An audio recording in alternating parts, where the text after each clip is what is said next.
Hello friends, my name is Reena Sen and welcome to my YouTube channel RBS official.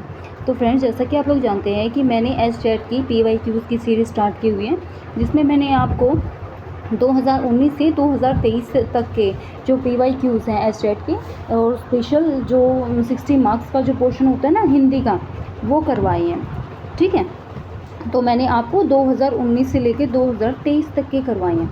ठीक है friends, तो आज मैंने आपको 23 तक का टीजीटी का करवाया है, बाकी मैंने 22 तक के आपको टीजीटी पीजीटी दोनों करवा दिए हैं। तो आज हम जो पेपर करेंगे वो कौन सा होगा हमारा, वो होगा पीजीटी 2023 का। ठीक है, और फ्रेंड्स ये हमारा लास्ट पेपर है। इसके बाद हम क्या करेंगे, इसके बाद हम टॉपिक वाइज करेंगे। ठीक है, तो चलिए अब हम स्टार्ट करते हैं हमारी वीडियो। चलिए क्वेश्चन नंबर 91। क्वेश्चन नंबर 91 क्या कहता है कि देखिए, काव्य गुणों के संदर्भ में एक विकल्प असंगत है, उसे छांटिए। देखो ऑप्शन नंबर 1 क्या है कि आचार्य भामह श्रव्यत्व और अंतिस्मस्तव को माधुर्य गुण कहते हैं। आचार्य मम्मट ने अपने ग्रंथ काव्य प्रकाश में अलंकारों को शौर्यादिवत एवं गुणों को हरादिवत कहा है। आचार्य वामन ने अपने ग्रंथ काव्य अलंकार सूत्रवर्ती में ओज का लक्षण गाढ़ बंधत्व दिया है। आचार्य आनंदवर्धन ने प्रसाद गुण में सभी रसों के प्रति संपर्क तब स्वीकार किया है। तो फ्रेंड्स इसमें हमारा आंसर कौन सा हो जाएगा, आंसर नंबर 2। ये क्यों होगा फ्रेंड्स, क्योंकि देखो आचार्य मम्मट ने अपने ग्रंथ काव्य प्रकाश में अलंकारों को शौर्यादिवत कहा इन्होंने, लेकिन अलंकारों को क्या कहा जाता है, अलंकारों को कहा जाता है हरादिवत। ठीक है, और गुणों को क्या कहा जाता है, शौर्यादिवत कहा जाता है। लेकिन इन्होंने क्या दे दिया, उल्टा दे दिया। इन्होंने अलंकारों को शौर्यादिवत दे दिया और गुणों को हरादिवत दे दिया। लेकिन अलंकारों को हरादिवत कहा जाता है और शौर्यादिवत किसको कहा जाता है, गुणों को कहा जाता है। ठीक है, तो आप इस चीज़ को याद रखिएगा, इन्होंने ये उल्टा करके दे दिया इसलिए ये गलत हो गया और गलत ही हमारा आंसर है। ठीक है, क्योंकि इन्होंने असंगति हमसे पूछा है। ठीक है, चलिए नेक्स्ट क्वेश्चन पे चलते हैं। नेक्स्ट क्वेश्चन क्या कहता है कि किस विकल्प में व्याकरण पाठ योजना के सोपान है। तो देखिए फर्स्ट ऑप्शन है प्रस्तावना, उद्देश्य कथन, प्रस्तुतिकरण, अनुकरण वाचन, काठिन्य निवारण। सेकेंड है प्रस्तावना, उद्देश्य कथन, प्रस्तुतिकरण, श्यामपट्ट सार, सामान्यीकरण, नियमीकरण। उसके बाद है प्रस्तावना, उद्देश्य कथन, प्रस्तुतिकरण, पाठ्याभिनय, मूल्यांकन, गृह कार्य। उसके बाद है प्रस्तावना, उद्देश्य कथन, प्रस्तुतिकरण, बोध प्रश्न, मौन वाचन। तो फ्रेंड्स हमारा आंसर कौन सा हो जाएगा, हमारा आंसर 2 हो जाएगा, क्योंकि जो पाठ योजना होती है उसमें ये सारी चीज़ें होती हैं। कौन कौन सी, सबसे पहले प्रस्तावना होगी, फिर उद्देश्य कथन होगा, फिर उस चीज़ का प्रस्तुतिकरण किया जाएगा, सामपट्ट सार और सामान्यीकरण, फिर नियमीकरण, फिर उसमें नियम दिए जाएंगे। ठीक है, तो हमारा ऑप्शन नंबर 2 राइट हो जाएगा। चलिए नेक्स्ट क्वेश्चन पे चलते हैं। नेक्स्ट क्वेश्चन क्या कहता है कि संज्ञा की दृष्टि से असंगत विकल्प चुनिए। अब हमें क्या करना है, असंगत विकल्प चुनना है जो कि सही नहीं है। देखो फर्स्ट ऑप्शन है संज्ञा एक विकारी पद है जिसकी कारक लिंग एवं वचन विकारक कहे जा सकते हैं। सेकंड है रामायण, पृथ्वी एवं ताजमहल शब्द व्यक्तिवाचक संज्ञाओं के उदाहरण है। थर्ड है द्रव्यवाचक संज्ञाओं का प्रयोग बहुवचन में होता है वह एवं ऐसी संज्ञाओं को अगणनीय संज्ञाएं भी कहा जाता है। फोर्थ है ऐश्वर्य, थकावट और किसानी यौगिक भाववाचक संज्ञाओं के उदाहरण है। देखो इसमें हमारा कौन सा आंसर हो जाएगा फ्रेंड, आंसर हो जाएगा आंसर नंबर 3। ठीक है, क्यों हो जाएगा, क्योंकि देखो द्रव्यवाचक संज्ञाओं का प्रयोग जो है बहुवचन में होता है, तो ये बिल्कुल गलत है, क्योंकि द्रव्यवाचक संज्ञाओं का प्रयोग है ना एक वचन में होता है। ठीक है, एवं ऐसी संज्ञाओं को अगणनीय संज्ञाएं भी कहा जाता है। द्रव्यवाचक संज्ञाएं क्या होती हैं, जिनको वही नापा तोला जा सकता है कोई भी चीज़, जैसे कि दूध है, दूध हो गया, कोई भी लिक्विड चीज़ हो गई। ठीक है, या अभी कोई भी धातु हो गई, पदार्थ। ठीक है, कोई पदार्थ चीज़ या धातु भी हो गई। ठीक है, तो वो क्या होगी, हमारी द्रव्यवाचक संज्ञाओं में होती है। और द्रव्यवाचक संज्ञा का दूसरा नाम क्या होता है, पदार्थवाचक। ठीक है, तो हमारा ऑप्शन नंबर 3 राइट हो जाएगा। चलिए नेक्स्ट क्वेश्चन पे चलते हैं। नेक्स्ट क्वेश्चन है 94। ये क्या कहता है कि चमचमात चंचल नयन, बीच घूंघट पर झीन, मानहु सुर सरिता विमल, जल उलछति युगमीन, उक्त दोहा किस अलंकार में है। तो फ्रेंड्स हमें पहले है ना ये बताने कि ये अलंकार कौन कौन से और इनका क्या अर्थ होता है। देखो मैं आपको बताती हूँ सबसे पहले श्लेष अलंकार। श्लेष अलंकार क्या होता है भाई, श्लेष अलंकार वो होता है कि जब कोई शब्द एक बार आए और उसके अर्थ अनेक हो। ठीक है, शब्द एक लेकिन अर्थ अनेक, तो वो क्या हो जाता है, हमारा श्लेष अलंकार होता है। जैसे कि मैं आपको एग्जांपल देती हूँ, जैसे हलधर। हलधर, हलधर क्या हो गया, हलधर हो गया, इसके दो अर्थ हो गए। जैसे एक अर्थ होता है इसका बैल। ठीक है, एक अर्थ होता है इसका बलराम, बलराम। ठीक है, तो एक शब्द के 2 अर्थ, यानी कि वो क्या होता है, हमारा श्लेष अलंकार होता है। यानी कि कोई भी शब्द एक बार आए लेकिन उसके अर्थ अनेक हो जाएं, ठीक है, 2 हो, 3 हो, कई अर्थ हो सकते हैं। उसके बाद है हमारा ऑप्शन नंबर 2 जो कि है उत्प्रेक्षालंकार। उत्प्रेक्षालंकार क्या होता है भाई, इसमें क्या होता है उत्प्रेक्षालंकार कि जब उपमेय में उपमान की संभावना हो, ठीक है, उनको क्या कहते हैं, उत्प्रेक्षालंकार कहते हैं। इसकी मैंने आपको ट्रिक भी बता रखी कि जहाँ पर भी ये वर्ड दिखे जो मैं लिख रही हूँ, मनु, मानो, एक मिनट यहाँ लिख देती हूँ, मनु, मानो, ठीक है। उसके बाद और वर्ड हैं जैसे मानहूँ, एक मिनट पता नहीं क्या चक्कर हो रहा है पेन में, मानहूँ, ठीक है, जानहूँ,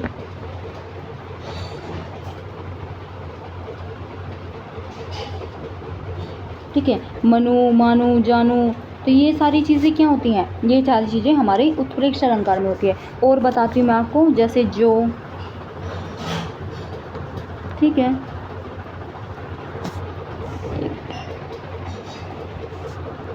जैसे और बताती हूँ मैं आपको, इधर जो हो गया, ठीक है, त्यों हो गया, और क्या हो सकता है, जानो हो सकता है, ठीक है, मानो हो सकता है, ठीक है, जनू हो सकता है, जानहू हो सकता है, मानहू हो सकता है, ठीक है। तो ये सारे जहाँ भी दिखेंगे ना, ये सारे शब्द, ये सारे हमारे उत्प्रेक्ष अलंकार में होंगे, ठीक है। तो देखो ये हमारी ये क्या है कि चमचमात चंचल नयन, बीच घूंट पर झील, मानहु सुर सुरीता विमल, जल उलझत युहीन। यहाँ पे मानहु दिखाई दे रहा है, तो ये हमारा क्या हो जाएगा, एक वर्ड से हम आंसर निकाल सकते हैं, तो ये हमारे किस में आ जाएगा, उत्प्रेक्ष अलंकार में आ जाएगा। भ्रांतिमान अलंकार क्या होता है कि भाई जहाँ समानता के कारण एक वस्तु में किसी दूसरी वस्तु का भ्रम हो जाए, यानी कि दोनों चीज़ें समान है तो हमें उस चीज़ का भ्रम हो जाए, तो वो क्या होता है, हमारा भ्रांतिमान अलंकार हो जाता है वहाँ पे, ठीक है। संदेह अलंकार क्या होता है, संदेह अलंकार, उसमें क्या होता है कि भी जब किसी वस्तु को देखकर उसी के समान अन्य वस्तु में संशय होने का भाव होता है, तो वो हमारा संदेह अलंकार होता है। और फ्रेंड्स डेफिनेशन भी याद रखना, क्योंकि कई बार डेफिनेशन पूछ लेते हैं और फिर ये पूछ लेते हैं कि ये कौन सा अलंकार है, ठीक है।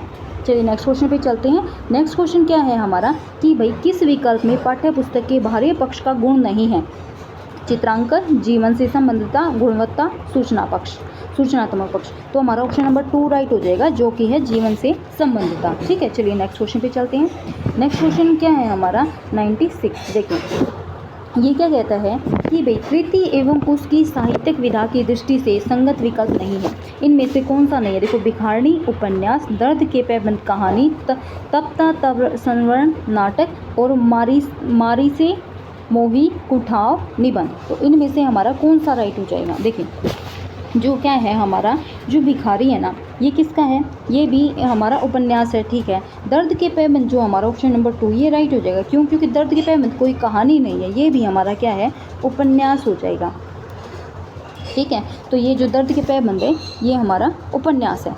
अब देखो जो दर्द के पैबंद उपन्यास है ये किसके द्वारा लिखा गया है, ये किसके द्वारा लिखा गया, ये प्रभाकर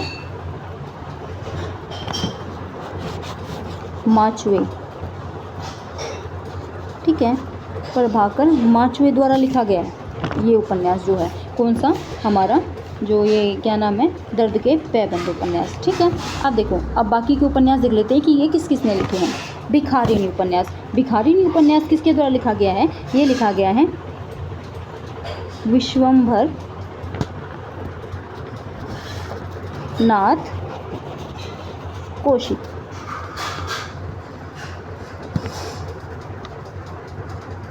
तो विश्वंभरनाथ कौशिक के द्वारा हमारा क्या लिखा गया है, ये भिखारिणी उपन्यास लिखा गया। उसके बाद है हमारा तप्ता स्वर्ण, तप्ता स्वर्ण जो नाटक है ये किसके द्वारा लिखा गया है, ये लिखा गया हमारा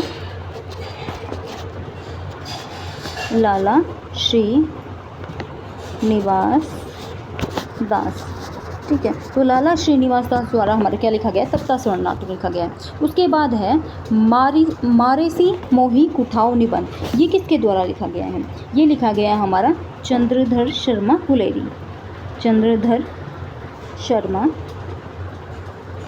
गुलेरी, तो ये हमारा चंद्रधर शर्मा गुलारी द्वारा लिखा गया। तो हमारा आंसर कौन सा हो जाएगा? ऑप्शन नंबर 2 जो कि दर्द के पैबंद। ये कहानी नहीं है, ये एक उपन्यास है। ठीक है, चलिए नेक्स्ट क्वेश्चन पे चलते हैं। ये है हमारा कि भाई सूची 1 को सूची 2 के साथ मिलान करते हुए सही उत्तर चुनिए। ठीक है, तो देखो ये हमारा जो है वर्तनी संबंधी विकार, श्रवण संबंधी विकार, पठन संबंधी विकार, लेखन संबंधी विकार। तो फ्रेंड्स ये तो है ना, ये हमें सीडीपी में भी देखने को मिलते हैं। ठीक है, तो देखो जो वर्तनी संबंधी विकार है ना, ये क्या होता है हमारा डिसऑर्थोग्राफिया में आ जाता है। श्रवण संबंधी विकार जो कि ऑडिटरी प्रोसेसिंग डिसऑर्डर में आता है। पठन संबंधी विकार किस में आता है? हमारा डिस्ग्राफिया में आता है। ठीक है, सॉरी, पठन संबंधी विकार हमारा डिसलेक्सिया में आता है और लेखन संबंधी विकार डिस्ग्राफिया में आता है। तो हमारा 1 का 2, बी का 1 हो जाएगा। देखिए चलो यहाँ पे देखते हैं 1 का 2 कहाँ पे है हमारा। 1 का 2 सिर्फ 1 में नहीं है, 2 में नहीं है, 4 में नहीं है, मतलब 4 में नहीं है। तो हमारा ऑप्शन नंबर 3 राइट हो जाएगा, ऑप्शन नंबर 3। ठीक है, तो एक ही ऑप्शन से हम निकाल सकते हैं बाकी। ठीक है, बाकी आप सारे देख सकते हैं। चलिए नेक्स्ट क्वेश्चन पे चलते हैं। नेक्स्ट क्वेश्चन क्या करता है? नेक्स्ट क्वेश्चन है कि प्रदत्त विकल्पों में से एक विकल्प संगत नहीं है, उसे छांटिए जो कि संगत नहीं है। देखो सिद्धों की वाणियों को हिंदी काव्यधारा के नाम से पंडित राहुल सांस्कृत्यायन ने संग्रहित किया है। अपभ्रंश कवि स्वयंभू को अपभ्रंश साहित्य का वेद व्यास कहा जाता है। देखो हमारा जो ये ऑप्शन है सेकंड, यही हमारा गलत हो जाएगा। क्यों हो जाएगा? क्योंकि देखो अपभ्रंश कवि स्वयंभू को अपभ्रंश साहित्य का वेद व्यास कहा जाता है, ये गलत है। साहित्य का वेद व्यास नहीं, साहित्य का एक तो कहा जाता है वाल्मीकि, ठीक है, और एक कहा जाता है व्यास, वेद व्यास नहीं व्यास। तो क्या है कि अपभ्रंश कवि स्वयंभू को अपभ्रंश साहित्य का वाल्मीकि और व्यास कहा जाता है। ठीक है, तो ये इन्होंने वेद व्यास कहा, तो ये गलत हो जाएगा। तो हमारा ऑप्शन नंबर 2 है, यही राइट हो जाएगा। बाकी ये जो है सिद्धों ने तत्व ज्ञान की उपेक्षा की तथा शून्यवाद की प्रतिष्ठा की, बिल्कुल ठीक है। काया तरवर पंचर विडाल चंचल चीर पैठो काल पंक्ति के रचनाकार लुई पे, ये भी बिल्कुल ठीक है। चलिए नेक्स्ट क्वेश्चन पे चलते हैं। नेक्स्ट क्वेश्चन क्या है हमारा? नेक्स्ट क्वेश्चन है 99। ये क्या कहता है कि नाथ साहित्य के संदर्भ में कौन सा विवरण असंगत है? हमें ये बताना है कि असंगत कौन सा है। देखो इस साहित्य में सिद्धों की भोग विलास प्रवृत्ति की भर्त्सना की गई है। सेकंड ऑप्शन है सर्वाधिक नारी निंदा आदिकाल की इसी धारा में मिलती है। थर्ड ऑप्शन है आचार्य रामचंद्र शुक्ल गोरखनाथ के संदर्भ में कहते हैं कि शंकराचार्य के बाद इतना प्रभावशाली और इतना महिमान्वित व्यक्तित्व भारतवर्ष में कोई दूसरा नहीं हुआ। फोर्थ ऑप्शन है नाथ साहित्य को हिंदी साहित्य की पूर्व पीठिका कहा जाता है। तो फ्रेंड्स हमारा ऑप्शन नंबर कौन सा हो जाएगा? ऑप्शन नंबर 3 राइट हो जाएगा कि आचार्य रामचंद्र शुक्ल गोरखनाथ के संदर्भ में कहते हैं कि शंकराचार्य के बाद इतना प्रभावशाली और इतना महिमान्वित व्यक्तित्व भारतवर्ष में कोई दूसरा नहीं हुआ है। ठीक है, चलिए नेक्स्ट क्वेश्चन पे चलते हैं। नेक्स्ट क्वेश्चन क्या कहता है कि कौन सा विकल्प सुमेलित नहीं है? हमें ये बताना जो सुमेलित नहीं है। अपने अपने अजनबी अज्ञेय जी की है, बिल्कुल ठीक है। शीला पंख चमकीले शमशेर बहादुर सिंह, ये गलत हो जाएगा। क्यों? क्योंकि देखो शीला पंख चमकीले ना, ये किसकी है हमारी? ये है हमारी गिरिजा कुमार माथुर की।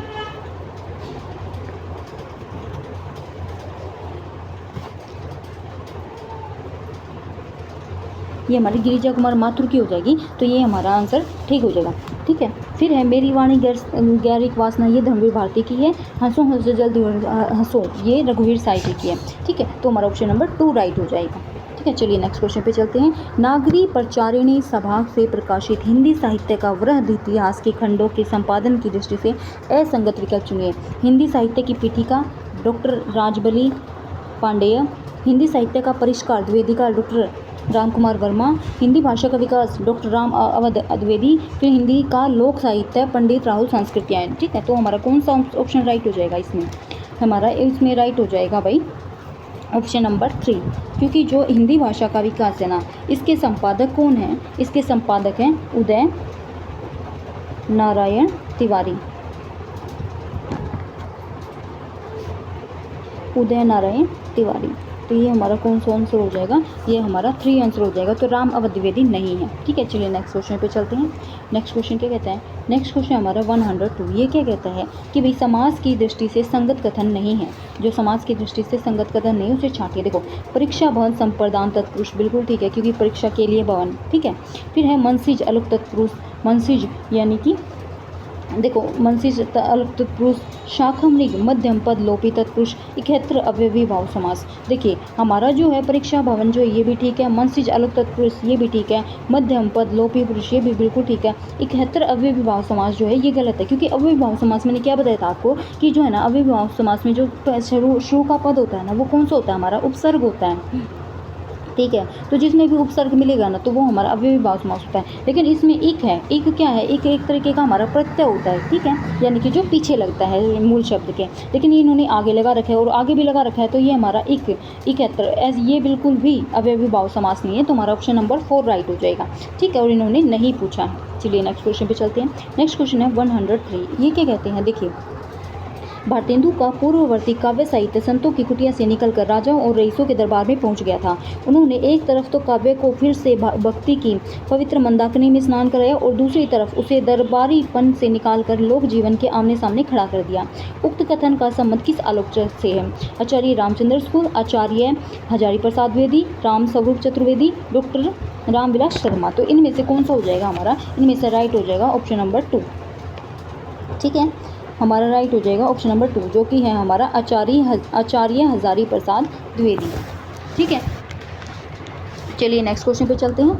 नेक्स्ट क्वेश्चन क्या है कि 104, इसमें क्या कहता है 104 में कवि कि देखो, देशभक्ति वीरों, मरने से नेको नहीं डरना होगा, प्राणों का बलिदान देश की वेदी पर करना होगा। उक्त पंक्तियों के रचयिता कौन है? देखो, राम नरेश त्रिपाठी, सत्यनारायण कविरत्न, नाथूराम शर्मा शंकर, जगन्नाथ दास रत्नाकर। तो फ्रेंड्स हमारा ऑप्शन नंबर कौन सा राइट हो जाएगा? ऑप्शन नंबर 3 राइट हो जाएगा, जो कि है नाथूराम शर्मा शंकर, ठीक है। नेक्स्ट क्वेश्चन पे चलते हैं। नेक्स्ट क्वेश्चन है हमारा 105। प्रदत्त कथनों में से असंगत विकल्प का चयन कीजिए। हिंदी साहित्य का दोहरे नामकरण एवं दोहरा वर्गीकरण करने वाले साहित्यकार आचार्य रामचंद्र शुक्ल। हिंदी साहित्य में आलोचना पर लिखित प्रथम पुस्तक हिंदी नवरत्न। हिंदी साहित्य इतिहास का प्रस्थान बिंदु शिव सिंह सरोज। मध्यकाल सामान्यतः जगड़ी हुई मनोवृत्ति का परिचय है डॉक्टर बच्चन सिंह। तो फ्रेंड्स हमारा कौन सा हो जाएगा? ऑप्शन नंबर 1 राइट हो जाएगा। 1 क्यों राइट हो जाएगा? कि हिंदी का दोहरे नामकरण एवं दोहरा वर्गीकरण करने वाले साहित्यकार आचार्य रामचंद्र। देखो, दोहरा नामकरण तो क्या किया था? दोहरा नामकरण तो आचार्य रामचंद्र शुक्ल ने किया था, लेकिन दोहरे नामकरण के साथ दोहरा वर्गीकरण नहीं किया। तो ये जो दोहरे नामकरण के साथ दोहरा वर्गीकरण किसने किया था फ्रेंड्स? तो ये हमारे रमाशंकर शुक्ल, ठीक है। तो ये रमाशंकर शुक्ल जी हो जाएंगे, और शुक्ल रसाल इनका पूरा नाम है, ठीक है। तो रमाशंकर शुक्ल रसाल जी हैं, जिन्होंने हमारे हिंदी साहित्य का दोहरे नामकरण के साथ दोहरा वर्गीकरण भी किया था, लेकिन रामचंद्र शुक्ल ने सिर्फ दोहरा नामकरण किया था, ठीक है। चलिए नेक्स्ट क्वेश्चन पे चलते हैं। 106 ये क्या कहते हैं कि शब्द शक्ति के संदर्भ में कौन सा विकल्प संगत नहीं है? जो संगत नहीं है वो देखो, लक्षण शब्द शक्ति को अभिधा पुच्छभूता कहा जाता है। व्यंजन शब्द शक्ति को ही प्रतीयमानार्थ कहा जाता है। मुख्यार्थ बाध, मुख्यार्थ योग, रूढ़ि या प्रयोजन, इन तीनों को लक्षणा का समुदित हेतु कहा जाता है। जब सादृश संबंध के अतिरिक्त अन्य संबंध से लक्ष्यार्थ का ज्ञान हो, वहाँ गौणी लक्षणा होती है। तो फ्रेंड्स ऑप्शन नंबर 4 राइट हो जाएगा। क्यों? क्योंकि है ना, जब सादृश संबंध के अतिरिक्त अन्य संबंध से लक्ष्यार्थ का ज्ञान हो तो वहाँ गौणी लक्षणा नहीं होती। वहाँ कौन सी लक्षणा होती है? वहाँ हमारी शुद्ध लक्षणा होती है, ठीक है। तो वहाँ गौणी लक्षणा नहीं होती, वहाँ शुद्ध लक्षणा होती है। तो हमारा ऑप्शन नंबर जो है 4 राइट हो जाएगा। चलिए नेक्स्ट क्वेश्चन पे चलते हैं। नेक्स्ट क्वेश्चन हमारा 107। इसमें क्या कहा गया है कि छंद के संदर्भ में असंगत विकल्प चुनिए। नंबर 1, मात्राएं सदैव स्वर तथा स्वर युक्त वर्णों पर अंकित की जाती हैं, व्यंजनों पर नहीं। किसी भी छंद का वाचन करते समय स्वर में आने वाले आरोह अवरोह को तुक कहा जाता है। मगण सर्वगुरु होता है, जबकि नगण सर्वलघु होता है। वर्तनाकार के रचयिता केदार भट्ट, जबकि छंद मंजरी जो है आचार्य पद्माकर द्वारा लिखित है। तो फ्रेंड्स हमारा ऑप्शन नंबर कौन सा राइट हो जाएगा? ऑप्शन नंबर राइट हो जाएगा 2। ऑप्शन नंबर राइट हो जाएगा 2, ठीक है। तो चलिए नेक्स्ट क्वेश्चन पे चलते हैं। नेक्स्ट क्वेश्चन हमारा 108। ये क्या कहता है कि प्रिय पति मेरा प्राण प्यारा कहाँ है, दुख जल निधि डूबी का सहारा कहाँ है, लखमुख जिसका मैं आज जो ली सकी हूँ, वह हृदय हमारा नैन तारा कहाँ है। तो ये किसके लिए? देखो, उपयुक्त पंक्तियाँ किस छंद की मतलब कि उदाहरण है, किस छंद का उदाहरण है? तो देखो मैं आपको बताती हूँ कि सबसे पहले ना ये छंद है ना, इनके बारे में बताती हूँ। सबसे पहले मालिनी छंद। मालिनी छंद क्या होता है? यह एक वार्णिक छंद है जिसमें प्रत्येक चरण में 2 नगण, ठीक है, 1 मगण और 2 यगण होते हैं, ठीक है, और 15 वर्ण होते हैं। आप है ना फ्रेंड्स, देखो ये चीज़ तो आपको क्यों याद रखनी है कि नगण मगण, अगर मान लो आपको क्वेश्चन दे दिया और डेफिनेशन दे दी और ये पूछ लिया कि इनमें से कौन सा छंद है, तो इसमें आपको है ना ये जैसे छंद के बारे में सारी चीज़ें याद रखनी पड़ेंगी। लेकिन अगर आपको इस तरीके से कोई पंक्ति दे दी, ठीक है, तो इसमें आप सिर्फ क्या चीज़ याद रख सकते हो? ये याद रख सकते हो कि इसमें कितने वर्ण हैं, ठीक है। इसमें 15 वर्ण होते हैं। ये किसकी है? ये हमारी मालिनी छंद के बारे में मैं आपको बता रही हूँ, ठीक है। उसके बाद है वंश छंद। ये क्या होता है? ये होता है, ये है भी एक वर्णिक छंद है जिसमें प्रत्येक चरण में 12 वर्ण होते हैं। कितने? 12 वर्ण होते हैं भाई इसमें, ठीक है। इसमें 12 वर्ण होते हैं और एक समृद्ध छंद होता है, ठीक है। उसके बाद वसंत तलिका छंद। वसंत तलिका छंद में क्या होता है? यह एक समवर्णिक छंद होता है जिसमें प्रत्येक चरण में कितने होते हैं? 14 अक्षर होते हैं, ठीक है। 14 अक्षर या वर्ण कह सकते हैं हम, इसमें 14 वर्ण होते हैं। उसके बाद है शिखरणी, ठीक है। शिखरणी सॉरी एक मिनट, थोड़ी देर में लगाई। हाँ देखो, शिखरणी छंद में क्या होता है फ्रेंड्स? शिखरणी छंद वो होते हैं कि यह मतलब ये भी एक वाणी छंद है, लेकिन जिसका अर्थ है कि छंद कुछ अन्य छंदों की तरह मात्रा की संख्या की बजाय अक्षरों या वर्णों की संख्या पर आधारित होते हैं, ठीक है। और प्रत्येक पद में कितने होते हैं? 17 होते हैं। देखो, मालिनी छंद में कितने होते हैं? 15, ठीक है। उसके बाद वंश छंद में कितने होते हैं? हमारे 12, ठीक है। वसंत तलिका में कितने होते हैं? हमारे 14, ठीक है। और शिखरणी में कितने होते हैं? हमारे 17, ठीक है। अब देखो, अब हम ये देखेंगे कि आंसर कैसे निकलेगा। देखो, प्रिय पति में हमें ये देखना है कि भाई वर्ण किस मतलब कि इनमें वर्ण कितने हैं, कि वर्ण ही गिनेंगे तभी हमारा आंसर यहाँ से पता लगेगा हमें, ठीक है। देखो 1 2 3 4 5 6 7 8 9 10 11, ये आधा पे ये काउंट नहीं होगा, ठीक है। तो हम देंगे या 11 12 13 14 15, तो यहाँ पे हमारे कितने हुए? 15 हुए। दूसरी लाइन में देखो 1 2 3 4 5 6 7 8 9 10 11 12 13 14 15, तो ये भी हमारे 15 हुए। आप यहाँ पे भी गिन सकते हो कि हमारे 15 होते हैं, ठीक है। तो इस तरीके से हमारे जो 15 किस में है? हमारे 15 किस में है? देखो, मालिनी में है, वंशत में नहीं है, वंशत में तो 12 है, वसंत तलिका में भी नहीं है, 14 है, शिखरणी में भी नहीं है, 17 है। तो हमारा ऑप्शन नंबर कौन सा राइट हो जाएगा? ऑप्शन नंबर 1 राइट हो जाएगा, ठीक है। आई होप आपको समझ में आया होगा। चलिए नेक्स्ट क्वेश्चन पे चलते हैं। नेक्स्ट क्वेश्चन क्या हमारा कि भाई राजत रंग न दोष जुत कविता बनिता मित बंदूक हाला होत ज्यों गंगा घट अपवित्र काव्य दोषों बंदूक हाला होत ज्यों गंगा घट अपवित्र। ये चीज़ क्या है? ये देखो, काव्य दोषों के संदर्भ में उक्त विचार किसके हैं? हमें ये बताया गया कि ये विचार किसके हैं। तो हमारा कौन सा ऑप्शन? देखो, फर्स्ट है केशवदास, फिर है चिंतामणि, फिर है भिखारीदास और प्रताप शाही। तो फ्रेंड्स हमारा कौन सा ऑप्शन हो जाएगा? ऑप्शन नंबर 1 हो जाएगा, जो कि हमारा केशवदास, ठीक है। तो हमारा ऑप्शन नंबर 1 राइट हो जाएगा, ठीक है। नेक्स्ट क्वेश्चन पे चलते हैं। नेक्स्ट क्वेश्चन क्या है हमारा? 110। ये क्या कहता है कि रस निष्पत्ति सूत्र से संबंधित व्याख्याता, एक मिनट फ्रेंड्स, रस निष्पत्ति सूत्र से संबंधित व्याख्याता आचार्यों के विषय में प्रदत्त विवरण में से किस विकल्प में असंगति है? देखो, भट्ट लोलट ने संयोग का अर्थ उत्पाद उत्पादक भाव संबंध माना एवं रस की अवस्थिति सहृदय के चित्त में मानी है। श्री शंकुक के सिद्धांत का नाम अनुमितिवाद है। इन्होंने रस सूत्र को चित्त तुरग न्याय के माध्यम से स्पष्ट किया। भट्टनायक ने संयोग का अर्थ भोजक माना है। अभिनव गुप्त के सिद्धांत का नाम अभिव्यक्तिवाद इन्हें संयोग का अर्थ व्यंग्य व्यंजक माना है। तो हमारा ऑप्शन नंबर 1 राइट हो जाएगा, जो कि है भट्ट लोलट ने संयोग का अर्थ उत्पाद उत्पादक भाव संबंध माना एवं रस की अवस्थिति सहृदय के चित्त में मानी है। तो ये जो है गलत हो जाएगा, गलती हमारा आंसर हो जाएगा। नेक्स्ट क्वेश्चन पे चलते हैं, जो कि हमारा 111। ये क्या कहता है? देखो 111, इसमें क्या कहा गया है कि नील सरोह श्याम तरुण अरुण वारिज नयन करो सोमम ऊर्धाम सदा क्षीर सागर से। देखो, उप पंक्तियों में प्रयुक्त अलंकार, हमें क्या बताना है? इसमें अलंकार बताना है। देखो, उपमेय लुप्तोपमा, उपमान लुप्तोपमा, साधारण धर्म लुप्तोपमा, वाचक लुप्तोपमा। इसमें क्या होता है? देखो, उपमेय लुप्तोपमा क्या होता है कि भाई जो कि जिसकी तुलना की जा रही है। उपमेय में क्या होता है? जिसकी तुलना की जा रही है। उपमान में क्या होता है भाई? मतलब जिससे तुलना की जा रही है, ठीक है। साधारण धर्म लुप्तोपमा, इसमें क्या होता है कि भाई वह साझा गुण या विशेषता जो तुलना को संभव बनाती है। मतलब कि जो तुलना होती है ना इन दोनों में, तो इनको संभव बनाने वाला कौन सा होता है? साधारण धर्म। वाचक लुप्तोपमा में क्या होता है? वह शब्द जो तुलना को इंगित करता है। कैसे?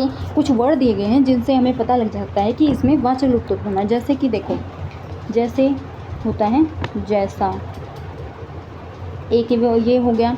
उसके बाद होता है समान, ठीक है। उसके बाद होता है बराबर, ठीक है। उसके बाद होता है सदृश। अब देखो इसमें ना इसमें ना हमें क्या दे दिया, इसमें हमें वर्ड दे दिया,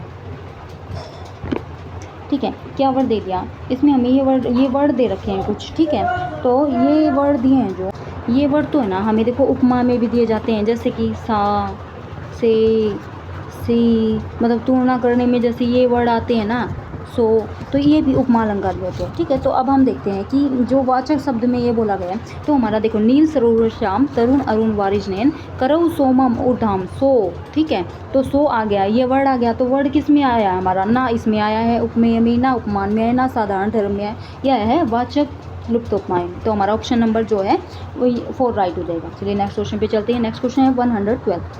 इसमें क्या कहा गया, रसावयव के संदर्भ में असंगत विकल्प चुनिए, ठीक है। देखो विभावों के अभाव में स्थायी भाव सुषुप्तावस्था में रहते हैं, अनुभावों के माध्यम से ही रसास्वादन की सूचना प्राप्ति होती है, संचारी भाव संचरणशील एवं चंचल मनोवृत्ति के द्योतक है, आलंबन रसोत्पत्ति के प्राकृतिक कारण है, जबकि उद्दीपन रसोत्पत्ति के सजीव कारण है। तो फ्रेंड्स हमारा ऑप्शन नंबर है ना 4 राइट, मतलब कि 4 राइट हो जाएगा। क्यों राइट हो जाएगा, क्योंकि जो आलंबन है ये रसोत्पत्ति के प्राकृतिक कारण नहीं, ये सजीव कारण है, और उद्दीपन है ना ये क्या है, ये कैसे कारण है, ये सजीव कारण नहीं है, ये प्राकृतिक कारण है। तो इन्होंने भी उलट पुलट के दिया है, तो हमारा ऑप्शन नंबर 4 राइट हो जाएगा, ठीक है। चलिए नेक्स्ट पे चलते हैं। नेक्स्ट है 113। इसमें क्या कहता है कि जब तक भाषा बोलचाल में थी तब तक यह भाषा अथवा देश भाषा कहलाती रही, परंतु जब साहित्य में प्रयुक्त होने लगी तब उसके लिए अपभ्रंश शब्द का व्यवहार होने लगा। आदिकाल साहित्य की भाषा के संदर्भ में उक्त कथन किसका है, देखो आचार्य रामचंद्र शुक्ल का, डॉक्टर बच्चन सिंह का, आचार्य हजारी प्रसाद द्विवेदी का, डॉक्टर नामवर सिंह का।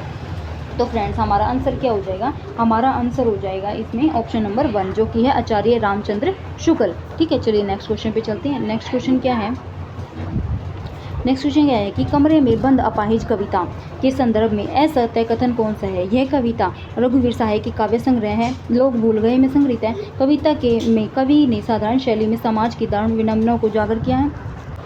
कविता के माध्यम से कवि ने टेलीविजन स्टूडियो के भीतर दुनिया को उजागर किया है। यह कविता शारीरिक रूप से मजबूत व्यक्तियों के प्रति संवेदनशील है। तो फ्रेंड्स हमारा ऑप्शन नंबर कौन सा हो जाएगा राइट, हमारा ऑप्शन नंबर राइट हो जाएगा 4, ठीक है।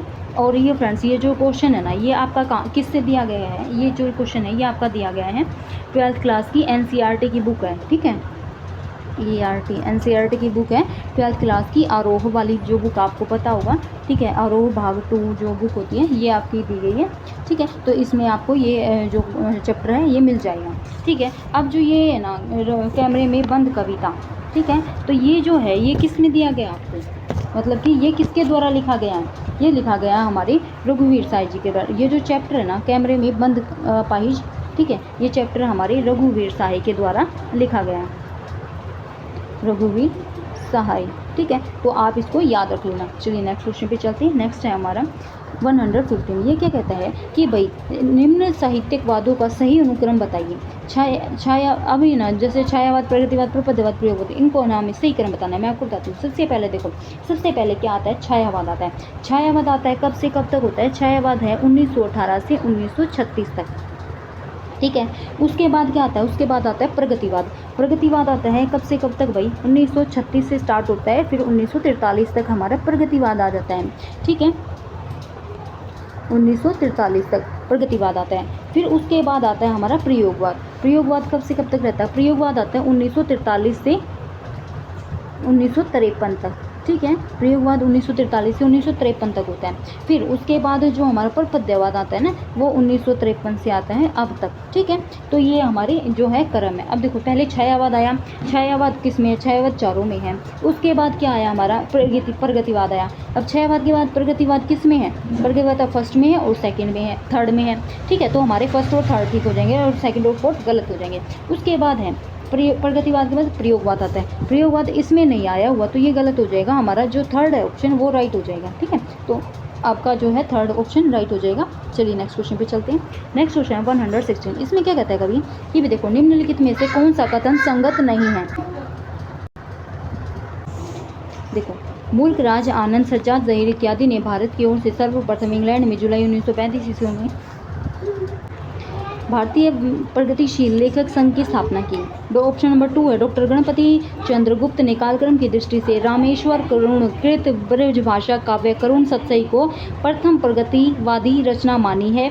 ऑप्शन नंबर 3 है राजनीति के क्षेत्र में जो समाजवादी है साम्यवाद है, साहित्य के क्षेत्र में वही प्रगतिवाद है।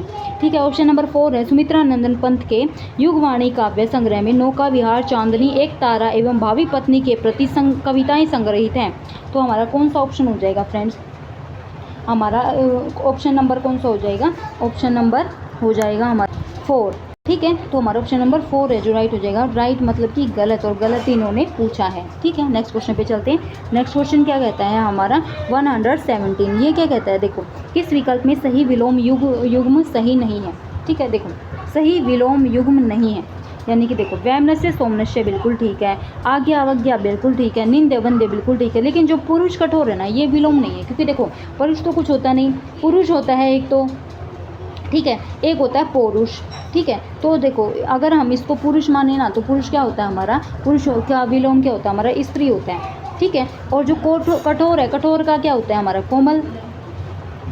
ठीक है। कठोर का हमारा विलोम क्या हो गया? कोमल हो गया। ठीक है। तो चलिए नेक्स्ट, तो हमारा ऑप्शन नंबर 2 राइट हो जाएगा। चलिए नेक्स्ट क्वेश्चन पे चलते हैं कि भाई निम्न में से कौन सा विवरण असंगत है? देखो, संपत्ति का पर्यायवाची रिक्त है, युधिष्ठिर का पर्यायवाची हेरंब है, बिल्ली का पर्यायवाची शालावर्क है, सूर्य का पर्यायवाची तरणी है। तो हमारा ऑप्शन नंबर 4 राइट हो जाएगा। क्यों? क्योंकि इन्होंने असंगत पूछा। देखो, एक होता है तरणी, ठीक है, और एक होता है तरिणी। ठीक है। तो इनमें से हमें ये बताना है कि भाई, एक मिनट, तरिणी नहीं होता, एक होता है तरणी, एक होता है तरणी, यानी कि सिर्फ मात्रा का फ़र्क होता है। ठीक है। अब ये जो तरणी है ना, ये तरणी हमारा क्या है? ये हमारा सूर्य का पर्यायवाची होता है। ठीक है। लेकिन ये तरणी क्या होता है? ये तरणी होता है हमारा नाव का पर्यायवाची। ठीक है। किसका होता है? नाव का पर्यायवाची। तो हमें यहाँ पे तरणी ये वाला दे दिया, नाव वाला, तो इसलिए गलत हो जाएगा। ठीक है। तो हमारे यहाँ पे इसलिए ये गलत हो जाएगा। ठीक है। तो हमारा ऑप्शन नंबर 4 राइट हो जाएगा। नेक्स्ट क्वेश्चन पे चलते हैं। नेक्स्ट क्वेश्चन क्या कहता है? देखो कि भाई कबीर के साहित्य में वर्णित विचार एवं उनके आधार स्रोत को सुमेलित कीजिए। देखो, शून्यवाद, एकेश्वरवाद, उल्टबासियाँ, ज्ञान एवं मोक्ष की अवधारणा। देखो हमारा जो फर्स्ट ऑप्शन है ये किससे मिल जाएगा भाई? फर्स्ट ऑप्शन से। तो बौद्ध संप्रदाय है। एकेश्वरवाद है वो किससे हो जाएगा? वो हो जाएगा हमारा 4 इस्लाम धर्म से। उल्टबासियाँ ये किससे हो जाएगा हमारा? ये सिद्ध साहित्य की हैं। और ज्ञान एवं मोक्ष की अवधारणा हो जाएगी वेदांत दर्शन से। ठीक है।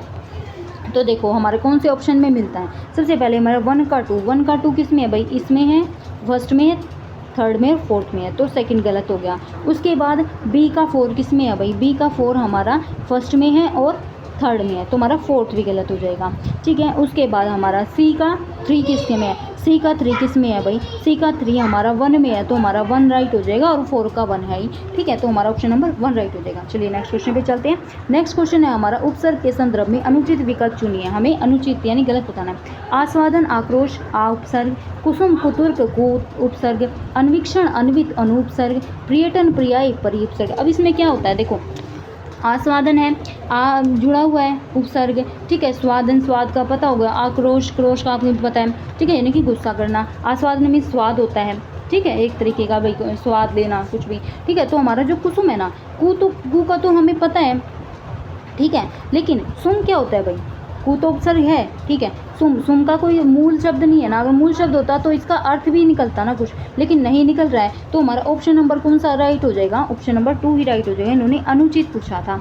ठीक है। अब अन्वीक्षण अन्वित अनुपसर्ग है, बिल्कुल ठीक है। अनुप्लस शिक्षण अनुप्लसित। इसके बाद है पर्यटन पर्याय, ये बिल्कुल ठीक है, प्रयुपसर्ग आया हुआ है। ठीक है। तो हमारा ऑप्शन नंबर 2 राइट हो जाएगा, जो कि अनुचित है। नेक्स्ट क्वेश्चन पे चलते हैं। ये क्या कहते हैं? देखो,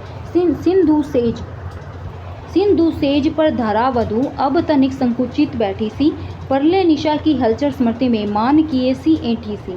उपयुक्त पंक्तियों में कौन सी शब्द शक्ति का प्रधानतः प्रयुक्त हुई है? देखो, गौणी लक्षणा, उपादान लक्षणा, शाब्दी व्यंजना, आर्थी व्यंजना। अब मैं पहले आपको बताती हूँ कि ये जो ऑप्शन दे रखे हैं ये होती क्या है। सबसे पहले गौणी लक्षणा। गौणी लक्षणा क्या होती है कि जब किसी शब्द का जब किसी शब्द का मुख्य अर्थ बाधित यानी कि समझ में न आने वाला हो जाता है और उस शब्द का अर्थ रूढ़ या प्रयोजन के आधार पर किसी अन्य अर्थ से लगाया जाता है तो वो हमारा गौणी लक्षणा कहलाता है। ठीक है, अगर मैं इसको दूसरे शब्दों में एक्सप्लेन करूँ कि जब किसी वाक्य का अर्थ उसके सामान्य अर्थ से अलग हो जाए, किसी विशेष गुण या लक्षण के आधार पर लगाया जाता है, ठीक है, तो वो हमारा गौणी लक्षणा में आ जाता है। उसके बाद है हमारा उपादान लक्षणा। उपादान लक्षणा क्या होती है कि जब कि वह शब्द जहाँ मुख्यार्थ को पूरी तरह छोड़े बिना लक्ष्यार्थ को ग्रहण किया जाता है, यानी मुख्य अर्थ को पूरी तरह छोड़ा नहीं जाता, लेकिन जो लक्ष्य है ना हमारा, उसको क्या कर लिया जाता है, उसको ग्रहण कर लिया जाता है। जैसे मैं आपको बताऊं, देखो ऑप्शन मैं देती हूँ, गंगा, एक मिनट, गंगा में गाँव है,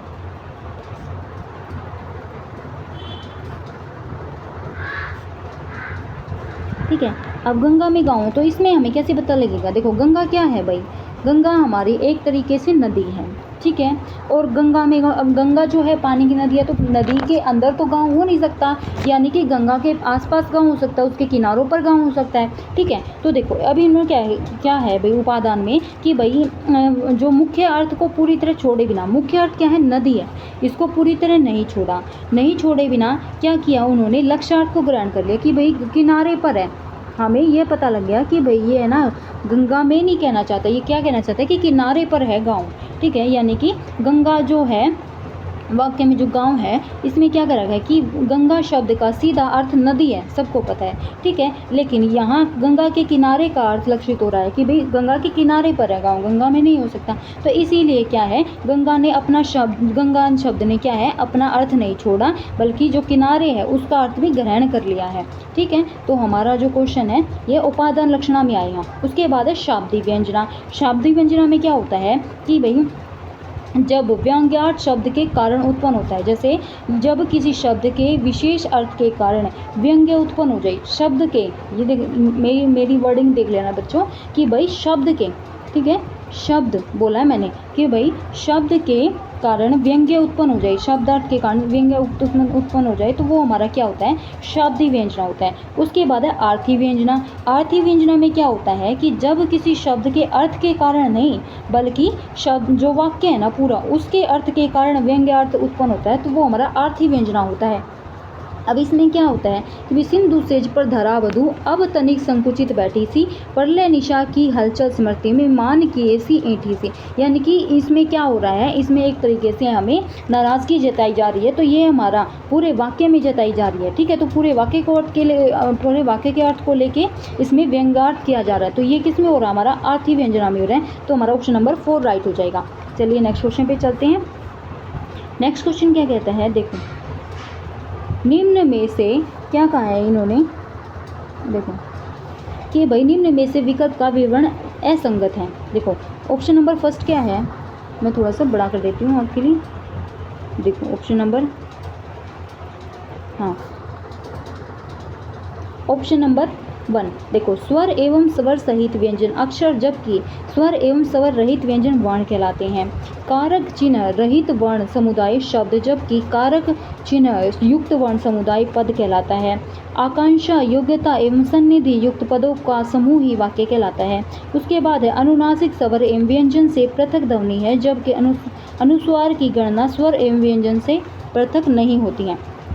तो देखो अनुनासिक स्वर एवं व्यंजन से पृथक ध्वनि, अनुनासिक स्वर जो है व्यंजन से पृथक ध्वनि बोला। अब देखो ये जो है, हम जो मतलब कि चंद्र बिंदु लगाते हैं ना, एक ही इसकी बात की गई है और एक इसकी बात की गई है जो अंक और ये विसर्ग। देखो मैं आपको बताती हूँ, सबसे पहले जो ये होता है हमारा स्वरों में, एक तो अंक से जो अंगुर बोलते हैं ना इसको, और ये विसर्ग पड़ा, इन दोनों को क्या कहा जाता है, इन दोनों को आयोगवाहक कहा जाता है, ठीक है, आयोगवाहक। और अब जो ये ए है इसको क्या कहा जाता है, अनुस्वार, और ये अंग है इसको कहा जाता है विसर्ग, ठीक है। अब इन्होंने क्या कहा है कि अनुनासिक स्वर एवं व्यंजन से पृथक ध्वनि। पृथक ध्वनि क्यों है, क्योंकि भाई देखो ये चंद्रबिंदु इन्होंने पृथक ध्वनि बोला है, लेकिन पृथक ध्वनि नहीं है स्वर एवं व्यंजन से, ये उसी में ही आती है, तो हमारा ऑप्शन नंबर तो वैसे ही कट हो गया, ठीक है। तो ये क्या हो गया, हमारा ऑप्शन नंबर 4 राइट हो गया, इन्होंने गलत ही पूछा था, ठीक है। तो हमारा ऑप्शन नंबर 4 राइट हो जाएगा। चलिए नेक्स्ट क्वेश्चन पे चलते हैं। नेक्स्ट क्वेश्चन क्या कहता है भाई हमारा, 123। ये क्या कहता है कि भाई असंगत कथन चुनिए। हमें इसमें भी क्या है, असंगत कथन चुनना। देखो, इस करुणा कलित हृदय में अब विकल रागनी बजती, 6 का अनुप्रास। कुलनी में, कलिन में, कछारन में, कुंजन में, क्यारिन में, कलित कलिन किलंगत है। लाटानुप्रास, मचलते चलते ये जीव हैं, दिवस में वस में रहते नहीं। यमक अलंकार, चरण दरद चिंता करत, भावे नींद न सोर, सुबरन को ढूंढत फिरत, कवि कामी अरु चोर। तो ये श्लेष अलंकार है। देखो, इनमें क्या हो जाएगा हमारा, सबसे पहले इस करुणा कलित हृदय में अब विकल रागनी बजती। सबसे पहले मैं आपको बताती हूँ कि 6 का अनुप्रास होता क्या है।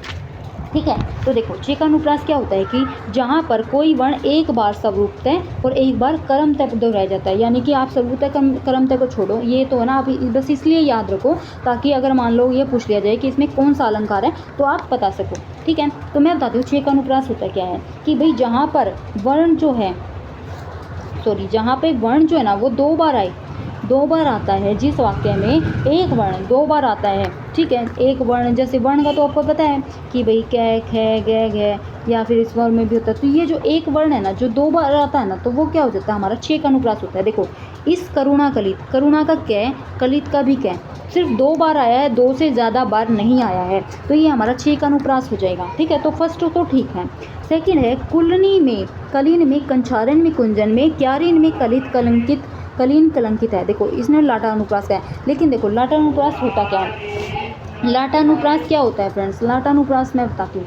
लाटानुप्रास होता है कि जब किसी शब्द का दोहराव एक ही तरह से हो या लिखने में थोड़ा सा अंतर हो, तो वो क्या होता है, लाटानुप्रास होता है। यानी शब्द का दोहराव या वाक्य का दोहराव, शब्द का दोहराव जो है एक ही तरह से हो और लिखने में बस थोड़ा सा माइनर जो होता है ना वो अंतर हो, तो वो क्या होता है हमारा लाटानुप्रास होता है। जैसे मैं आपको एक एग्जाम्पल बताती हूँ। एग्जाम्पल क्या है, देखो,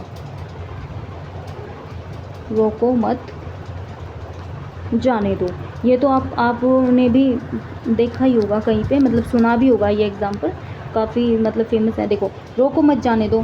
एक बार और मैं लिखती हूँ इसी को ही, रोको मत जाने दो। ठीक है, अब देखो इसमें क्या है, इसमें तो मैंने लगा दिया यहाँ पे जो कोमा होता है, और इसमें मैंने लगा दिया यहाँ पे कोमा। अब इसका अर्थ चेंज हो गया। ठीक है, अर्थ चेंज कैसे हो गया कि भाई देखो सेम लिखा हुआ है, लेकिन इसमें थोड़ा सा अंतर क्या है। इसका अर्थ है कि रोको मत जाने दो, यानी कि जो जा रहा है ना उसको रोको मत जाने दो। ठीक है, इसका अर्थ तो ये है।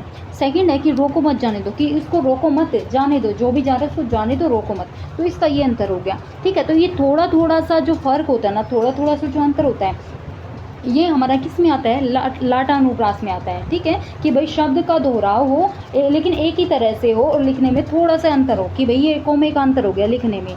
ठीक है, बाकी सब कुछ सेम है। ठीक है, तो ये हमारा लाटानुप्रास हो गया। उसके बाद है हमारा यमक अलंकार। यमक अलंकार क्या होता है भाई, यमक अलंकार देखो, मचलते चलते ये जीव हैं, दिवस में वस में नहीं रहते।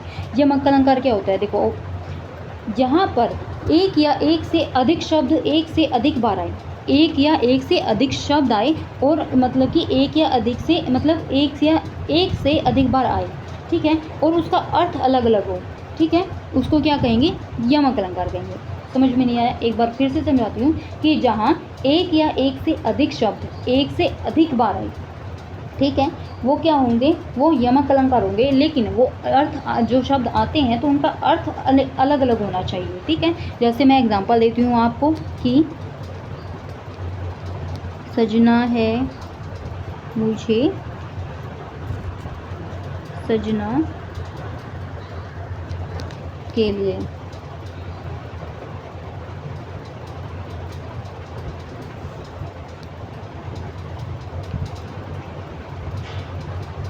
ठीक है, अब देखो इसमें क्या होता है कि भाई एक सजना है 2 बार आया है, इसमें भी आया इसमें भी आया है। इस सजना का क्या अर्थ हो गया, इस सजना का अर्थ होता है तैयार होना। ठीक है, और इस सजना का अर्थ क्या होता है, इस सजना को होता है पति या फिर प्रियवर। ठीक है, तो ये हमारे अर्थ मतलब शब्द भी एक से अनेक बार आए, एक से मतलब अधिक बार आए हैं, और इनका अर्थ भी अलग अलग हो गया। ठीक है, तो ये हमारा क्या हो जाएगा, ये यमक अलंकार हो जाएगा।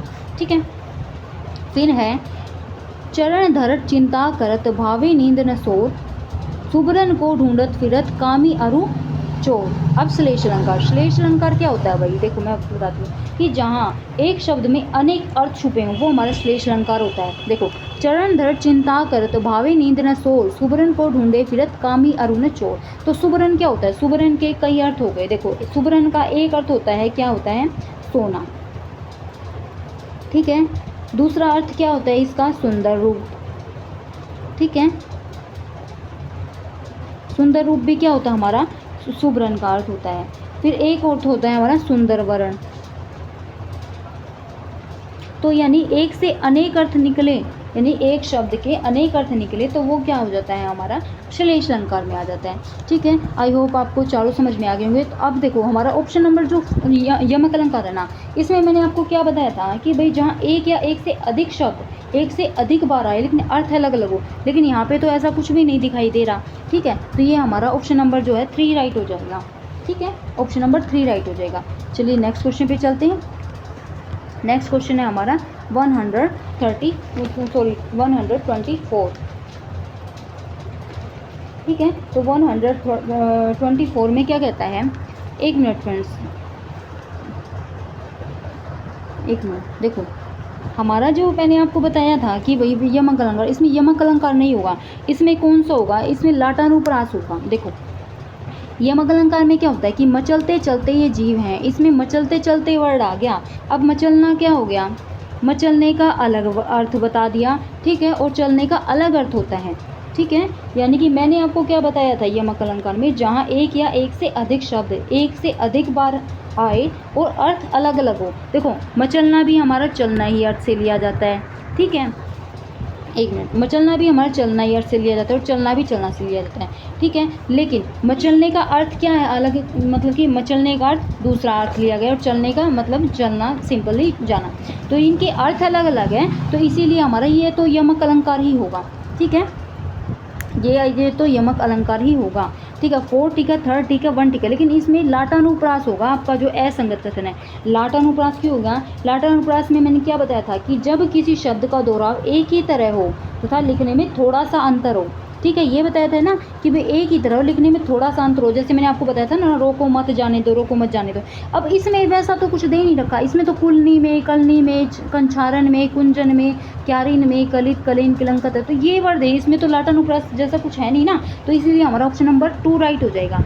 ठीक है, आप इसको ध्यान में रख लेना कि ऑप्शन नंबर हमारा 2 राइट हो जाएगा।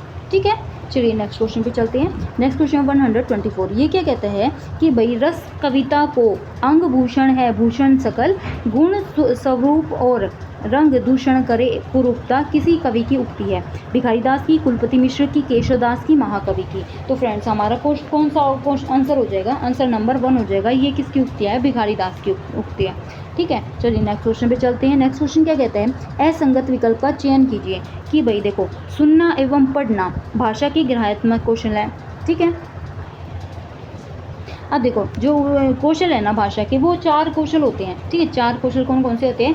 सुनना, पढ़ना, लिखना और बोलना, ये 4 कौशल होते हैं। अब इन्होंने क्या कहा है कि भाई हम जो ग्राह्यात्मक यानी कि चीज़ों को ग्रहण करें, हम अपने अंदर ग्रहण करें, वो चीज़ें वो किससे होते हैं? सुनने और पढ़ने से ही होती हैं। ठीक है, तो ये होती है हमारी सुनने और पढ़ने से। और अभिव्यक्तात्मक कौशल कौन से होते हैं? अभिव्यक्तात्मक कौशल कौन से होते हैं? हमारे बोलना और लिखना। ठीक है, हम बोल के दूसरों को बता रहे होते हैं, लिख के भी हम दूसरों को बता रहे होते हैं, तो ये हमारा अभिव्यक्त, अपनी चीज़ों को प्रकट कर रहे होते हैं। ठीक है, और ग्रहणात्मक कौशल सुन के और पढ़ के। ठीक है, उसके बाद है द्रुत एवं गंभीर पठन मौखिक पठन के भेद है। नहीं, ये गलत हो जाएगा। क्यों? क्योंकि द्रुत एवं गंभीर पठन है ना, ये हमारे मौखिक पठन के नहीं, मौन पठन के होते हैं। ठीक है, तो ये हमारा गलत हो जाएगा। ध्वनि साम्य एवं देखो और कहो विधियाँ, पठन शिक्षण की विधियाँ, बिल्कुल ठीक है। मौखिक अभिव्यक्ति लिखित अभिव्यक्ति की आधारशिला है, ये भी बिल्कुल ठीक है। ठीक है, तो हमारा ऑप्शन नंबर 2 राइट हो जाएगा। चलिए नेक्स्ट क्वेश्चन पे चलते हैं। नेक्स्ट क्वेश्चन क्या कहता है हमारा? असंगत विकल्प चुनिए। देखो कैसे, कवि की कठिनतम कर्म की करते नहीं हम धृष्टता, श्रुति कटुतव दोष, विस्मय यह गोदावरी अमृतन को फल, अप्रतितव दोष, हे हर हार आहार सुत मैं विनवत हूँ तोय, वैरिन के पति सूतन से शीघ्र मिला दे मोय, दुष्कर्म तव दोष, मुंड मुंडाए हरि मिले तो हर कोई ले ही मुंडाए। तो ये कौन सा है? ग्राम्य तव दोष। ठीक है फ्रेंड्स, तो देखो हमारा जो है, मैं आपको बताती हूँ कि ये कौन से दोष हो जाएंगे। ठीक है, देखो सबसे पहले मैं आपको बताऊँ श्रुति कटुता दोष के बारे में। श्रुति कटुता दोष होता क्या है? देखो, श्रुति कटुता दोष होता क्या है मैं आपको बताती हूँ। जो दोष सुनने में अप्रिय कर्कश लगते हैं, कड़वे लगते हैं, वे हमारे श्रुति कटुता दोष होते हैं। विषम फिर है हमारा अप्रतीतव दोष। अप्रतीतव दोष में क्या होता है कि भी यह दोष वह है जब काव्य में ऐसे शब्दों का प्रयोग हो जो आम लोगों की समझ से परे हो, यानी कि जो केवल शास्त्रीय ग्रंथों में ही पाए जाते हैं, वो क्या होते हैं, हमारे अप्रतीतव दोष होते हैं। उसके बाद है दुष्क्रमतव दोष। दुष्क्रमतव दोष क्या होते हैं, यह तब होता है जब किसी काव्य में शब्दों या वाक्यों का क्रम शास्त्र व लोक के प्रचलित क्रम के विपरीत हो, यानी कि जब कोई जो चीज़ है ना, जो चीज़ शास्त्रों में बोली जाती है, ठीक है, या लोक साहित्य में बोली जाती है, वो चीज़ विपरीत हो जाए लोक साहित्य के, ठीक है, तो वो हमारे दुष्क्रमतव दोष में आ जाती है। उसके बाद है ग्राम्यतव दोष। ग्राम्यतव दोष क्या होते हैं, जो कि आम लोग बोलचाल की भाषा में प्रयोग करते हैं ना, आम लोग करते हैं ना बोलचाल की भाषा में प्रयोग, तो वो ग्राम्यतव यानी गाँव वाली भाषा एक तरीके से होती है, ठीक है। तो देखो हमारा ऑप्शन असंगत विकल्प है, तो श्रुति कटुता दोष जो है इसमें हमारा कौन सा आंसर हो जाएगा, आंसर नंबर 3 हो जाएगा। 3 क्यों हो जाएगा, क्योंकि देखो दुष्क्रमता दोष यहाँ पे है ना, जो बता रखा है ना कि हे हर हार आहार सुत मैं विनवत तोया वैरिन के पति सुनत शीघ्र मिला दे मोया, तो इसमें है ना हमारा जो है क्लिष्टता दोष हो जाएगा, दुष्क्रमता दोष नहीं होगा, तो इसलिए हमारा ऑप्शन नंबर 3 राइट हो जाएगा। चलिए नेक्स्ट क्वेश्चन पे चलते हैं। नेक्स्ट क्वेश्चन क्या कहता है, देखो नेक्स्ट क्वेश्चन क्या कहता है कि भी कौन सा विकल्प सुमेलित नहीं है, हमें ये बताना है।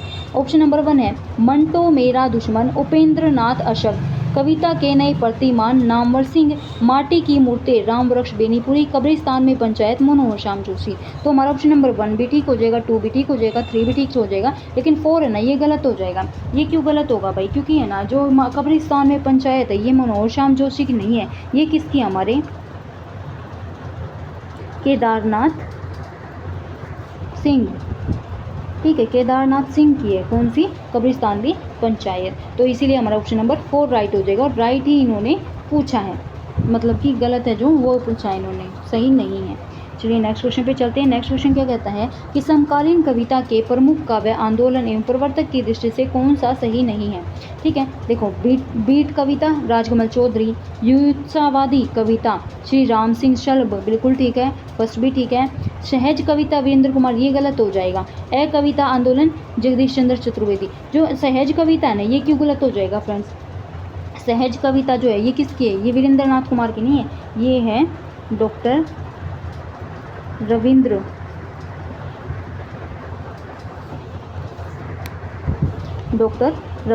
भ्रमर, ठीक है, तो ये हमारी डॉक्टर रविंद्र भ्रमर जी की है, वीरेंद्र नाथ की नहीं है, तो इसीलिए हमारा ऑप्शन नंबर 3 राइट हो जाएगा। चलिए नेक्स्ट क्वेश्चन पे चलते हैं। नेक्स्ट क्वेश्चन क्या कहता है कि सूफी काव्य धारा के प्रथम कवि एवं कृति के संदर्भ में बेमेल छाटिए, हमें क्या छाटना है, बेमेल, जो मिल नहीं रहा है। देखो कुतुबन कृत मृगावती आचार्य रामचंद्र शुक्ल, बिल्कुल ठीक है। ईसरदास कृत सत्यवती कथा, ये आचार्य जय प्रसाद द्विवेदी, बिल्कुल ठीक है। मुल्ला दाऊद कृत चंदायन बचन जो है किसकी है, बचन सिंह की है। अहिसत कृत हंसावली डॉक्टर नगेंद्र सिंह की है। तो फ्रेंड्स हमारा कौन सा हो जाएगा, ऑप्शन नंबर 3 राइट हो जाएगा, ठीक है, ऑप्शन नंबर 3 राइट हो जाएगा, जो कि है मुल्ला दाऊद कृत चंदायन। तो ये किसकी है हमारी, ये किसी बचन सिंह की है। देखो एक मिनट, ये हमारी जो है ये बेमेल है, ये बचन सिंह की नहीं है, ये क्या है सूफी प्रेमाख्यान कवि है जो उनकी है भाई ये कविता, ठीक है, सूफी प्रेमाख्यान जो है उनकी है, ये बचन सिंह की नहीं है, तो हमारा ऑप्शन नंबर 3 राइट हो जाएगा। चलिए नेक्स्ट क्वेश्चन पे चलते हैं। नेक्स्ट क्वेश्चन क्या कहता है कि हिंदी साहित्य के आधुनिक काल के संदर्भ में किस विकल्प की संगतता नहीं है। देखो आचार्य रामचंद्र शुक्ल 1843 ईस्वी में रीतिकाल का अंत एवं आधुनिक काल की शुरुआत मानते हैं। आधुनिक काल इतिहास में मनुष्य का ईश्वर के रूप में चित्रण हुआ है, रस्मों रिवाज भाका का दुनिया से उठ गया है, यह उक्ति सदल मिश्र ने कही। इस काल में साहित्यिक भाषा के रूप में खड़ी बोली का प्रतिष्ठा हुई है। देखो हमारा ऑप्शन नंबर है ना 2 राइट हो जाएगा। 2 क्यों राइट होगा, क्योंकि आधुनिक कालीन साहित्य में मनुष्य का ईश्वर रूप में चित्रण, ईश्वर रूप में नहीं हुआ फ्रेंड्स, चित्रण किस रूप में हुआ है, चित्रण हुआ है पुरुष रूप में। क्या कि आधुनिक काल साहित्य में, आधुनिक कालीन साहित्य में मनुष्य का पुरुष रूप में चित्रण हुआ है, ठीक है, ईश्वर रूप में नहीं हुआ, तो हमारा ऑप्शन नंबर 2 राइट हो जाएगा। उसके बाद है नेक्स्ट क्वेश्चन है 131।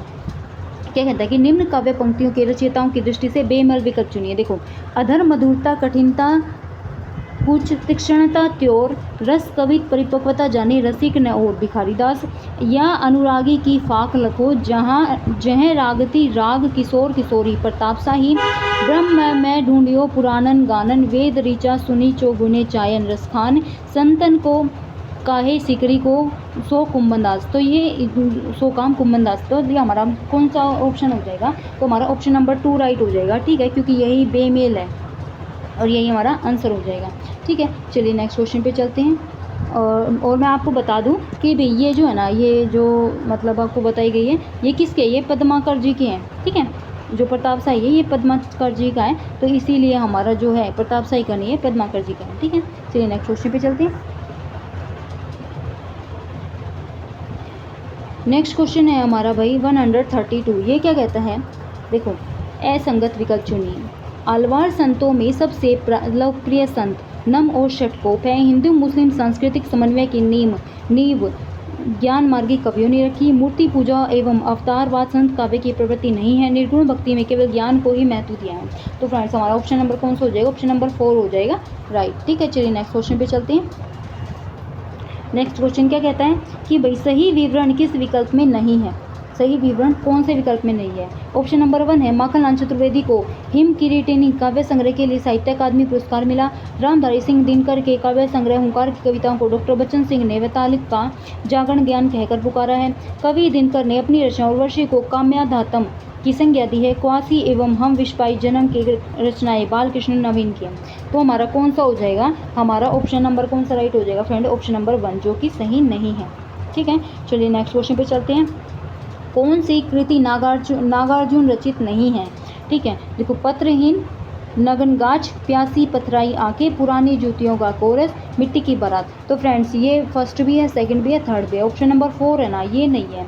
ऑप्शन नंबर 4 क्यों नहीं है? क्योंकि ये जो ना मिट्टी की बारात, ये किसकी है? हमारी शिव मंगल सिंह सुमन, ठीक है। तो ये हमारी किसकी है? शिव मंगल सिंह सुमन की है, ठीक है। इसलिए हमारी ऑप्शन नंबर ये राइट हो जाएगा 4। चलिए नेक्स्ट क्वेश्चन पे चलते हैं। नेक्स्ट क्वेश्चन क्या कहता है कि भाई कौन सा विकल्प सुमेलित नहीं है? हमें ये बताना सुमेलित कौन सा नहीं है। देखो, धन्य भूमि भारत सब रत्नानी की उपजावनी, प्रेमगन, हमारो उत्तम भारतो देश, श्री बालकृष्ण भट्ट, जहाँ करुणा नदी केशव सोई, जानत नाही अनेक जतन करी भारतवासी रोई, भारतेंदु, सब धन लिए जात अंग्रेज, हम केवल लेक्चर के तेज। तो प्रताप नारायण मिश्र। तो हमारा कौन सा राइट हो जाएगा? ऑप्शन नंबर 2 राइट हो जाएगा, क्योंकि है ना हमारा उत्तम भारत देश बालकृष्ण भट्ट की नहीं है। ये किसकी है? हमारी ये है हमारी राधा चरण गोस्वामी। तो ये हमारी राधा चरण गोस्वामी जी के हैं। तो हमारा ऑप्शन नंबर 2 राइट हो जाएगा। चलिए नेक्स्ट क्वेश्चन पे चलते हैं। नेक्स्ट क्वेश्चन है हमारा 136। इसमें क्या कहता है कि सतत एवं व्यापक मूल्यांकन का उद्देश्य नहीं है। देखो, मूल्यांकन को अध्यापन प्रक्रिया का अविभाज्य हिस्सा माना, अध्यापन और अधिगम प्रक्रिया को शिक्षक केंद्रित कार्यकलाप माना, बोधात्मक और भावनात्मक कौशलों का विकास करना, सीखने की प्रक्रिया पर बल देना। तो हमारा कौन सा ऑप्शन हो जाएगा फ्रेंड?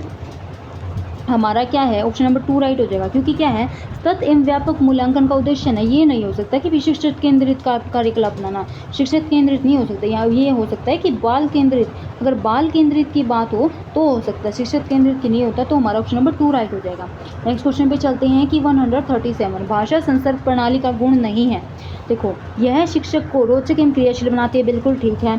इसमें व्याकरण की पुस्तक की आवश्यकता नहीं होती, पाठ्य पुस्तक की, बिल्कुल ठीक है। इस विधि में समय अधिक लगता है, तो ये गलत हो जाएगा। क्यों होगा? क्योंकि है ना इस विधि में समय अलग लगता है। अगर समय ज़्यादा लगता है तो फिर क्या हो जाएगा? ये हमारी गुण नहीं होंगे, ये हमारे दोष होंगे, ठीक है। तो यह विधि जो है विद्यार्थी केंद्रित है, बिल्कुल ठीक है। विद्यार्थी केंद्रित होना चाहिए, शिक्षक केंद्रित नहीं होना चाहिए, ठीक है। तो हमारा ऑप्शन नंबर कौन सा राइट हो जाएगा? 3 राइट हो जाएगा, क्योंकि इसमें ज़्यादा समय नहीं लगता। नेक्स्ट क्वेश्चन पे चलते हैं, जो कि हमारा 138। ये क्या कहता है कि पाठ्यक्रम निर्माण में ब्लूम के निर्धारण का महत्व इसलिए है क्योंकि यह निर्धारण सरल से जटिल सिद्धांत पर आधारित है। बिल्कुल ठीक है। इसकी सहायता से मूल्यांकन विधियों की वैधता का परीक्षण सरलतापूर्वक किया जा सकता है। बिल्कुल ठीक है। इस निर्धारण की उचित परीक्षा स्थितियों में चयन में भी सुविधा होती है। यह निर्धारण तक की अपेक्षा भावाधारित होता है। तो जो क्या है हमारा ऑप्शन नंबर कौन सा राइट हो जाएगा, और ऑप्शन नंबर 4 राइट हो जाएगा, जो कि हमारा ब्लूम के निर्धारण का महत्व है। ठीक है, चलिए नेक्स्ट क्वेश्चन पे चलते हैं। नेक्स्ट क्वेश्चन क्या है कि भाई 139 निम्न में से मूल्यांकन का उद्देश्य है विद्यार्थी की क्रमोन्नति का निर्धारण करना। बिल्कुल ठीक है।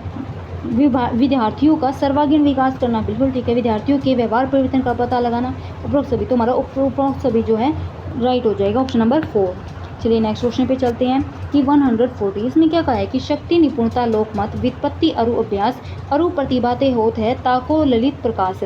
उक्त जो काव्य हेतु किसके द्वारा प्रदत्त है, तो हमारा ऑप्शन नंबर कौन सा हो जाएगा, श्रीपति द्वारा हो जाएगा। अब श्रीपति क्यों होगा भाई, क्योंकि देखो जो ये जो कथन है ना, ये कथन किसके द्वारा लिखा गया है, ये कथन मम्मट के द्वारा लिखा गया है। अब मम्मट जो है, मम्मट इस ऑप्शन में दी नहीं गई। अब मम्मट का जो शिष्य है ना वो ऑप्शन में दिया गया है, तो ये ही हमारा आंसर हो जाएगा। ठीक है, चलिए नेक्स्ट क्वेश्चन पे चलते हैं, जो कि हमारा 141। ये क्या कहता है कि भाई झलकी भरी भाल कनी जलकी पुटी सूखी गए मधुरा दरवे पलकू कंपति पुलकित पलकू पलकू पसीजती जाती। ऊपरी पंक्तियों में कौन सा अनुभाव प्रयुक्त हुआ है, व्यवर्ण, आहार्य, सात्विक, वाचिक। तो हमें इन चारों में से बताना है। देखो हमारा जो अनुभाव होता है ना उसके 4 तरीके के भाव होते हैं। ठीक है, 4 भाव कौन कौन से होते हैं भाई, उसके 4 भाव होते हैं हमारे। देखो मैं आपको बताती हूँ 4 भाव कौन कौन से होते हैं। 4 भाव होते हैं, एक तो होता है आहार्य, सात्विक, वाचिक, और एक है ना इनमें है एक है कायिक। ठीक है, ये 4 भाव होते हैं। अब देखो जो क्या कहा गया है, कायिक भाव कौन सा होता है, कायिक भाव वो होता है कि भाई जो शरीर की चेष्टाओं से संबंधित अनुभाव, जैसे हाथ पैर हिलाना या भौहें टेढ़ी करना, वो हमारे कायिक भाव में आ जाएंगे। उसके बाद है वाचिक भाव। वाचिक भाव में क्या होता है कि वाणी या शब्दों के माध्यम से व्यक्त होने वाले अनुभाव क्या कहलाते हैं, वाचिक भाव होते हैं। कि वाणी या शब्दों से व्यक्त हो जाए जो भाव, वो वाचिक भाव कहलाते हैं। उसके बाद हमारे सात्विक भाव। सात्विक भाव क्या होते हैं भाई, जो कि मन के प्रभाव से उत्पन्न होते हैं। मन के प्रभाव से उत्पन्न होने वाले शारीरिक विकार, यानी कि अगर आप जैसे देखो आपके मतलब कि माथे से पसीना आ रहा है, तो पसीना आना सात्विक भाव हो गया, क्योंकि हमारे मन में ऐसा लग रहा है हमें कि हमें गर्मी लग रही है, तो वो चीज़ हमारे शरीर से निकल के आती है कि हमें पसीना आ रहा है। ठीक है, हमारे होंठ सूखना, एक मिनट, होंठ सूखना भी किस में आते हैं, ये भी हमें प्यास लगती है तो हमारे होंठ सूख जाते हैं। अंदर से हमें प्यास लग रही है, हमारा मन है पानी पीने का, तो हमारे होंठ सूख जाते हैं, शारीरिक क्रियाएं बाहर निकल के आती हैं।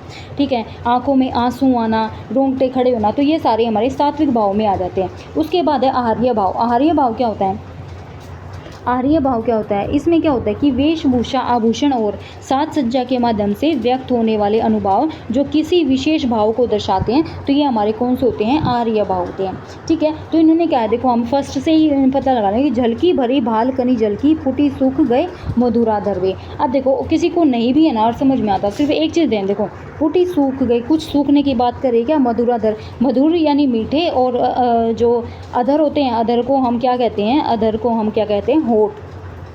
ठीक है, तो अधर हम होठों को कहते हैं, यानी कि होठ सूखे गए, होठों को सूखने का बात कही गई है। तो भैया मैंने अभी क्या बताया कि भाई जो चीज़ है हमारे मन में चल रही होती है और वो चीज़ें हमारे शरीर की क्रियाओं के द्वारा बाहर निकल के आती है, वो सात्विक अनुभव होती है। तो हमारा ऑप्शन नंबर जो है 3 राइट हो जाएगा। 3 कौन सा है, सात्विक अनुभव। ठीक है, चलिए नेक्स्ट क्वेश्चन पे चलते हैं। नेक्स्ट क्वेश्चन क्या है, 142। इसमें क्या कहते हैं, किस विकल्प में कोई भी अशुद्ध शब्द प्रयुक्त नहीं हुआ है।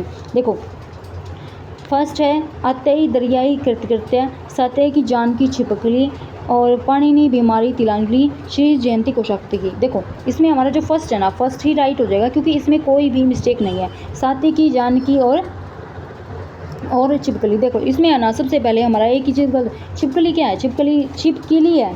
जो बच्चों को नहीं आता ना वो भी नॉर्मल कर देगा, क्योंकि देखो छिपकली नहीं होती, छिपकली होती है। ठीक है, तो ये हमारा छोटी छोटी चीज़ें हैं। ठीक है, उसके बाद है हमारा, देखो थर्ड ऑप्शन में देखते हैं कि पाणिनि बीमारी तिलांजलि, ये तीनों ही गलत दे दिए। देखो पाणिनि कैसे होता है, पाणिनि ऐसे होता है। ठीक है, बीमारी कैसे होता है, बीमारी ऐसे होता है। ठीक है, तिलांजलि कैसे होता है,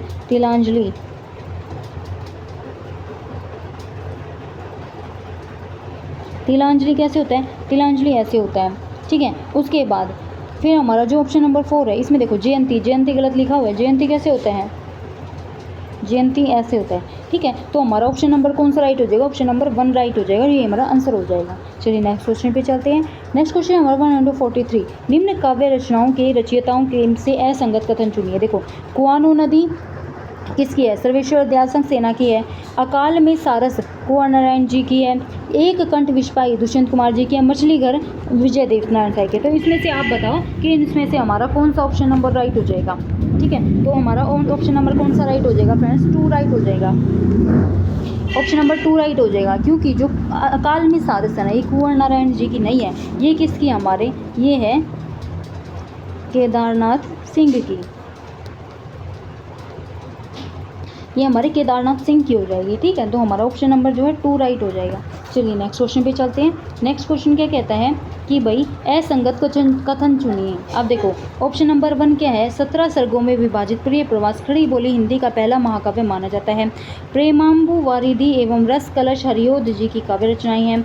आधुनिक खड़ी बोली के प्रथम स्वच्छंदतावादी कवि श्रीधर पाठक है। आधुनिक हिंदी साहित्य में बाल साहित्य का जनक रूपा नारायण पांडेय है। तो फ्रेंड्स, हमारा जो ऑप्शन नंबर है ना, ऑप्शन नंबर 4 राइट हो जाएगा। 4 क्यों राइट होगा, क्योंकि देखो फर्स्ट ठीक है, सेकंड ठीक है, थर्ड ठीक है, लेकिन फोर्थ गलत है। गलत किस लिए है, क्योंकि रूप नारायण पांडे के लिए कि आधुनिक हिंदी के साहित्य में बाल साहित्य के जनक रूप नारायण पांडे नहीं है।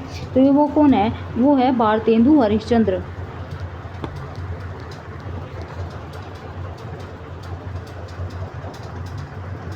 भारतेंदु हरिश्चंद्र है। तो हमारा ऑप्शन नंबर कौन सा राइट हो जाएगा, 4 राइट हो जाएगा।